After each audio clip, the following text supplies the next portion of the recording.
Hello বন্ধুরা, আসসালামু আলাইকুম। তোমরা সবাই কেমন আছো? আশা করি ভালো আছো। আমিও ভালো আছি। আজকে আমি পাবদা মাছের আলু ঝোল করব, আলু দিয়ে পটলের ঝোল করব। প্রথমে আমি মাছগুলো হলুদ লবণ দিয়ে মাখিয়ে নিব।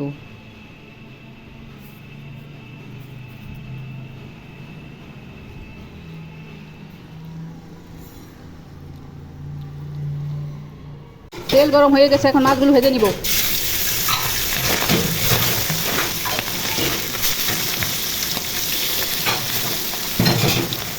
মাছ ভাজা হয়ে গেছে, এখন উঠিয়ে নিব।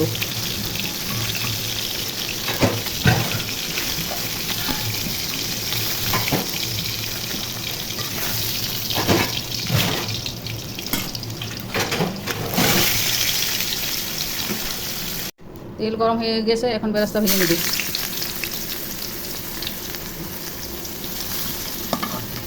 তেল গরম হয়ে গেছে, এখন আলুগুলো ভেজে নিব।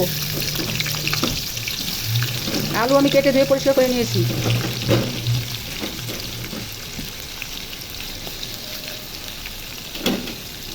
পটলগুলি আমি কেটে ধুয়ে পরিষ্কার করে নিয়েছি। এখন আলু কিছুক্ষণ ভেজে নিব।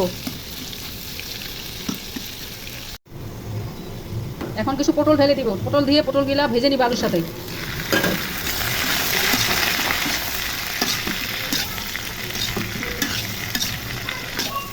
পটল আলু একসাথে ভেজে নিবে। এখন পটল ভাজা হয়ে গেছে, উঠিয়ে নিয়েছি। এখন ফোড়নে কিছু জিরা দিয়ে দিব, তেজপাতা দিয়ে দিব।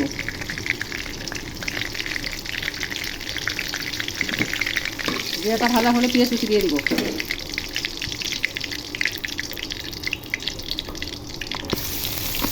এখন পেঁয়াজ কুচি দিয়ে দিলাম। পেঁয়াজ কুচি দিয়ে কিছুক্ষণ ভেজে নিব। পেঁয়াজ ভাজা হয়ে গেছে, এখন আদা রসুন বাটা দিয়ে দিব। দিয়ে নেড়ে চেড়ে নিব। হলুদ, মরিচ, ধনিয়া, লবণ একসাথে দিয়ে দিব।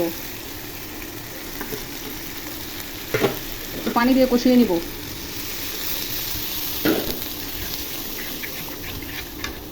মশলা ভাজা ভাজা হয়ে গেছে, এখন পটল আলু দিয়ে কষিয়ে নিব।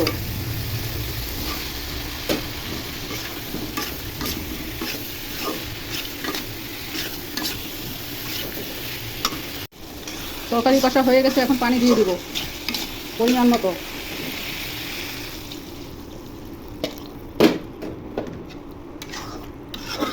নেড়ে চেড়ে ঢেকে দিব। তরকারিতে বলক চলে এসেছে তরকারিতে বলক চলে এসেছে মাছগুলো দিয়ে দিব।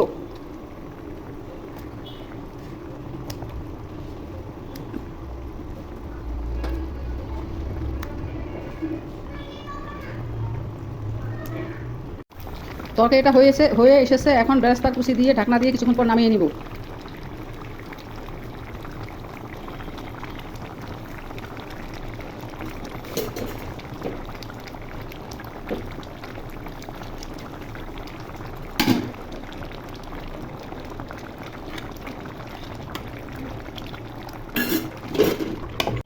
হয়ে গেল পাবদা মাছের আলু পটলের ঝোল।